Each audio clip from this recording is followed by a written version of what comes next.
Assalamualaikum warahmatullahi wabarakatuh. Selamat datang kembali di Mas En Channel untuk melanjutkan restorasi atau perbaikan Vario 125 KZR yang sudah memasuki tahap keempat, yaitu perbaikan beberapa bodi kasar dan batok depan. Ini kita mulai dengan melepas cover bawah deck. Tadi skrup-skrupnya sudah kita lepaskan, kemudian kita bisa pisahkan deck cover penutup deck bawah ini dengan deck ini. Bisa kita buka sisi sebelahnya, ada dua baut pengikat, kemudian ada beberapa skrup di bagian atas dan samping. Kemudian kita bisa bebaskan atau tarik ke arah luar untuk melepas pengunci antara cover bawah ini dengan bagian deck seperti ini. Untuk bagian kanan ini tersangkut dengan saluran buang atau selang buang, sehingga kita bebaskan dan bisa kita pisahkan. Kemudian kita amplas dengan menggunakan amplas halus 2000 atau 1500. Nah, di sini kita gunakan amplas 2000. Kita basahkan terlebih dahulu bagian cover bawah deck ini, kemudian bisa kita lakukan pengamplasan. Lebih baik bisa menggunakan air mengalir supaya sisa-sisa dari pengamplasan bisa larut dengan air dan kita bisa tahu juga mana bagian yang perlu kita tambah amplasnya. Dan selanjutnya kita bersihkan dengan menggunakan sabun, karena ini banyak celah-celah, maka kita gunakan sikat yang kecil atau sikat gigi. Ini dengan rata kita bersihkan semua supaya noda-noda atau lemak atau minyak yang ada di area sini bisa bersih, sehingga nanti proses pengecatannya bisa menempel dengan baik. Setelah pencucian merata ke semua bagian, nanti bisa dilanjutkan dengan pembilasan dan dikeringkan supaya bisa dilanjut untuk proses pengecatan.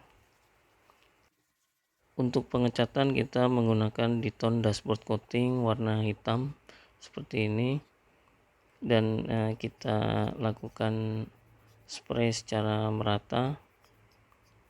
Untuk pengulangan pengecatan, apabila dirasa kurang tebal, bisa ditunggu 15 menit atau dibiarkan cat yang pertamanya mengering. Ini umumnya bisa kita lakukan spray sebanyak 2 kali, karena kalau sekali mungkin dirasa masih kurang. Kita biarkan kering, dan ini tampilannya setelah kering. Untuk baret bagian bawah memang tidak bisa dihilangkan. Dilanjut untuk melepas spion. Ini untuk melepasnya menggunakan kunci 14 dan diputar berlawanan arah dengan arah jarum jam. Lanjut ke spion sebelah kiri, sama juga dengan kunci 14 dan diputar berlawanan dengan arah jarum jam. Selanjutnya kita bisa lepaskan skrup pengikat yang ada di bagian batok belakang mengarah ke batok depan, dan ini ada di bagian bawah batok depan. Ada satu kanan satu kiri untuk yang di bawah batok. Kemudian yang dari arah belakang atau batok belakang ini ada satu lagi di sisi kanan. Total ada 5, 2 di kanan, 2 di kiri, dan 1 di tengah di belakang batok. Untuk melepas atau memisahkan bagian batok depan dengan batok belakang, ini kita bisa gunakan pengungkit atau penyongkel yang terbuat dari material besi tipis dan menggunakan radius sehingga tidak tajam dan tidak melukai permukaan batok depan maupun permukaan batok belakang. Jadi kita bisa tekan di celahnya, kemudian kita bisa dorong atau kita bisa puntir sedikit supaya kuncinya bisa lepas atau melepaskan diri. Selanjutnya ini ada beberapa bagian yang menggunakan double tape dan kita harus lepas double tape tersebut sehingga bisa kita pisahkan atau kita bisa lepas batok depan ini. Seperti ini kita bisa pisahkan. Selanjutnya kita bisa lepas stiker yang ada di batok ini dengan menggunakan plat tipis dengan radius sehingga tidak melukai bagian batok yang ada catnya. Nah, ini kita congkel di bagian ujung stiker, kemudian bisa kita tarik menggunakan jari atau kuku jari seperti ini. Ini kita mulai dari tulisan Honda terlebih dahulu karena di sini dirasa sudah terlalu menempel dan agak sulit. Mungkin kita coba untuk beralih ke stikernya terlebih dahulu. Untuk stikernya ini juga sama, kita congkel bagian ujung, kemudian dibantu dengan jari. Apabila kurang panjang kita bisa tambahkan, kita tekan di bagian ujung dengan besi yang tidak tajam ini, kemudian kita tarik ujungnya supaya bisa sedikit demi sedikit stiker yang kita angkat bisa melebar dan bisa kita angkat. Kalau terputus tidak usah khawatir, kita bisa mulai lagi dari bagian ujung lainnya. Kita bisa congkel, kemudian bisa kita angkat dengan jari sedikit demi sedikit seperti ini, sedikit sampai dengan semua stiker bisa kita lepaskan. Lanjut ke sisi sebelah kiri, sama juga kita congkel bagian ujung, kemudian kita tarik dengan menggunakan kuku dan jari seperti ini. Nah, ini sekali angkat sedikit demi sedikit bisa terangkat semua. Ternyata masih tetap ada sisa. Nah, sisanya ini juga kita lakukan hal yang sama seperti tadi.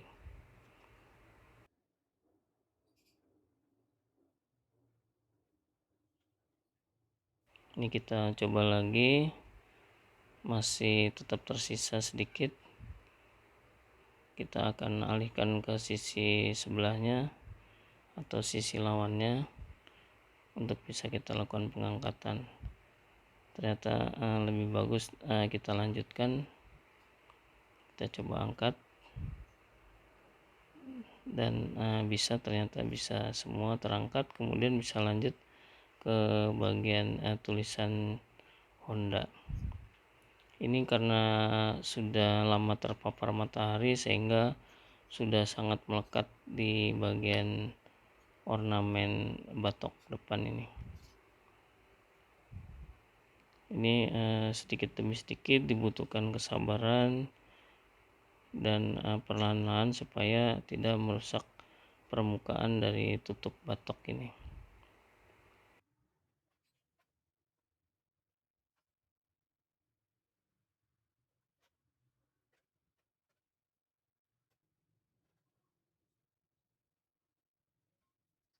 Nah, ini kita lanjutkan, tinggal tersisa sedikit, kita bisa coba. Nah, ini setelah selesai semua kita pisahkan antara tutup batok depan dengan batok depan. Ini ada 2 skrup pengikat. Selanjutnya penguncinya kita bebaskan.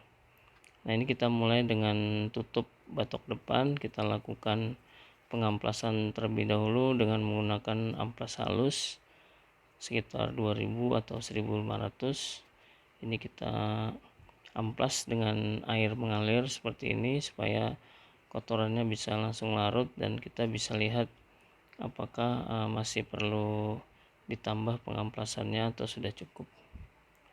Dilanjutkan dengan pencucian dengan menggunakan sabun ke seluruh bagian supaya kotoran, lemak, minyak bersih sehingga proses pengecatan nantinya bisa menempel dengan baik. Setelah itu kita bilas dan keringkan untuk dilanjut dengan pengecatan. Untuk pengecatan kita gunakan di tone black atau di tone premium warna hitam. Ini kita spray secara merata. Setelah itu kita keringkan, dilanjut dengan clear gloss supaya tampilannya bisa lebih mengkilat. Ini juga kita diamkan kering, kemudian kita tutup dengan twin cling clear supaya warnanya lebih mengkilat dan ada aluminium flake atau ada seperti manik-manik. Dan ini hasil akhirnya. Kita lanjut ke bagian batok depan. Kita lakukan pencucian terlebih dahulu karena di sini ada celah-celah yang berada di bawah tutup batok ini yang kotor sekali, sehingga kita bersihkan terlebih dahulu dengan menggunakan sabun. Ini secara merata karena banyak bagian celah yang harus kita bersihkan. Setelah semua bagian kita bersihkan, ini kita bilas sampai dengan sabunnya hilang atau bersih. Selanjutnya bisa kita lakukan pengamplasan dengan menggunakan amplas halus 2000 atau 1500. Amplas halus ini gunanya untuk menghilangkan noda-noda, memberi kasar pada permukaan cat yang sudah halus ini. Kemudian juga ada beberapa scratch yang bisa kita kurangi nanti tampilannya jadi lebih baik. Kemudian selanjutnya kita bilas dan kita biarkan kering untuk proses pengecatan. Untuk pengecatan kita gunakan di tone black sama dengan tutup batok tadi. Kita spray secara merata. Apabila ingin kita lakukan 2 kali pengecatan, mesti ditunggu 15 menit atau dibiarkan cat yang pertama ini mengering terlebih dahulu. Nah, ini untuk proses double pengecatan atau pengecatan yang kedua kalinya. Setelah kering bisa kita tutup secara merata. Terakhir kita spray dengan twin cling clear supaya mengkilat dan ada efek bling-bling. Karena cat ini mengandung butiran-butiran aluminium sehingga tampak berkilau. Dan ini tampilan setelah kering.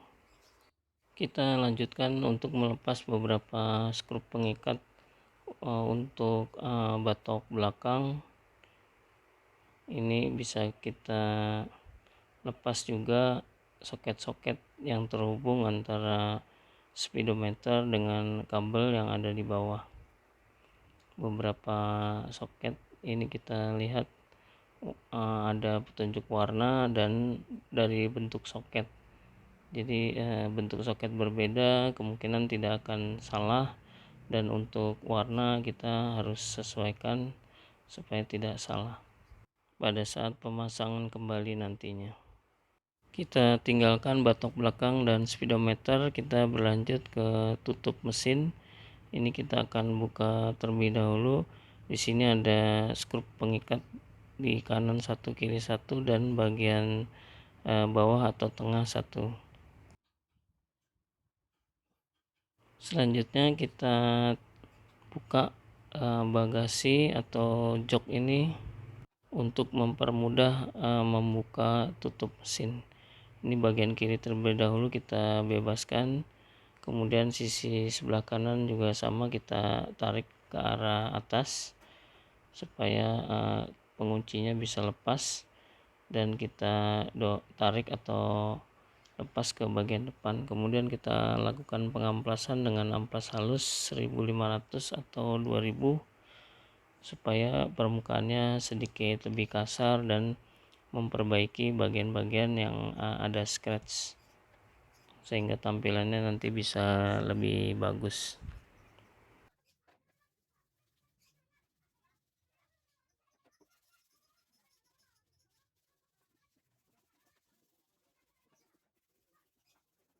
Setelah pengamplasan ke semua bagian, kita lakukan pencucian dengan menggunakan sabun supaya minyak, lemak, dan kotoran bisa hilang sehingga nanti proses pengecatannya bisa menempel dengan baik.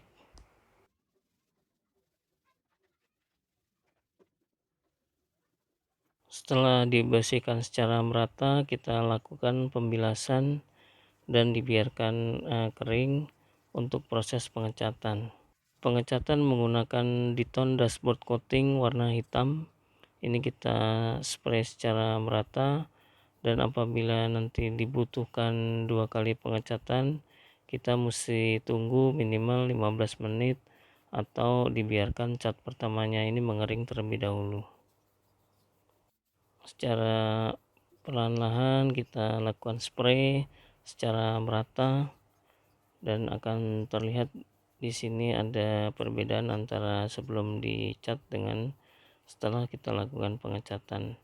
Kemudian dibiarkan kering dan hasilnya seperti ini.